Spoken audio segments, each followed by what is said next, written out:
More than 6,500 arrests, over 100 tons of cocaine intercepted, nearly 900 million euros seized, all linked to a Europol-led investigation into a single encrypted phone network, EncroChat. And what they found changed everything. Organized crime doesn't stop at borders, and neither can the response. In this video, we look at the EU strategy against drugs. Ons land is heel populair als doorvoerland, omdat wij een uitgebreide logistieke infrastructuur hebben met zeehavens, luchthavens, autowegen, spoorwegen en zo verder. En een van die belangrijkste logistieke hubs, dat is de Antwerpse haven. De Antwerpse haven die wordt vandaag misbruikt ook voor illegale drughandel. En dan voornamelijk cocaïne, die komt vanuit Latijns-Amerikaanse landen richting Antwerpen. Every year, millions of shipments pass through European ports, and traffickers exploit exactly that. A large share of cocaine enters Europe through shipping containers, most of the time hidden in ordinary goods, like bananas, because they are fast-moving, perishable, less likely to be checked.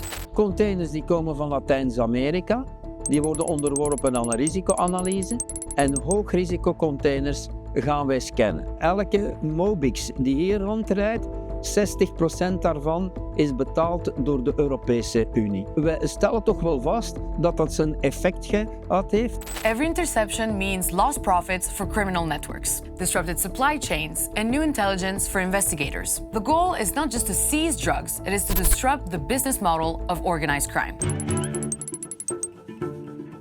Traffickers don't rely on just one route. When pressure increases in one port, they move to another port, to another city, to another country. This is where the European response becomes critical.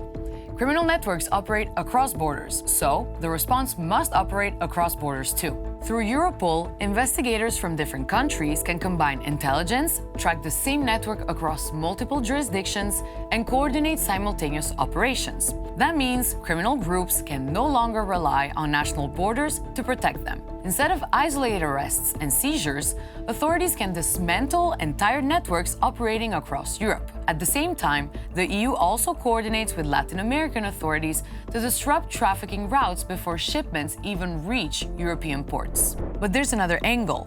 Not all drugs come into Europe.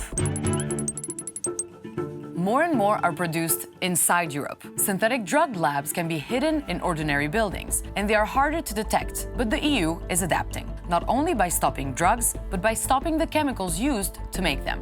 New rules now target the substances criminals use to bypass controls, and since 2025, the EU Drugs Agency has taken on a stronger role, tracking these substances across Europe. Drug trafficking fuels organized crime, violence, corruption and money laundering in Europe. Dus die drughandel is niet enkel een probleem van politie, douane en justitie. Het is ook echt wel een maatschappelijk probleem. Geweld, wapenhandel, corruptie, witwassen, onveiligheidsgevoelens die stijgen. Dat betekent dat we gaan inzetten op preventie, op sensibiliseren. But there's another part of the system that often gets missed: demand. As long as people are buying drugs, the system keeps going. In Europe, around 7,500 people die every year from drug overdose. That's why the EU also works on what happens after drugs enter the market: prevention, treatment, and harm reduction. Things like support services and medicines such as naloxone, which can reverse an overdose in minutes. Because tackling drug trafficking isn't only about stopping supply, it's about reducing demand and reducing harm where it already exists. When you put it all together, drug trafficking in Europe isn't just one problem. It's a system. It's a network, which means no country can tackle it alone. That is why the EU response operates on multiple fronts at the same time, intercepting drugs before they reach the market, targeting the criminal networks behind them, shutting down illegal production, tracking the chemicals used to manufacture drugs, and helping prevent the harm these drugs cause in our communities. Because organized crime is adapting, and Europe's response has to adapt too. If you found this useful, subscribe for more explainers and let us know what topic we should break down next.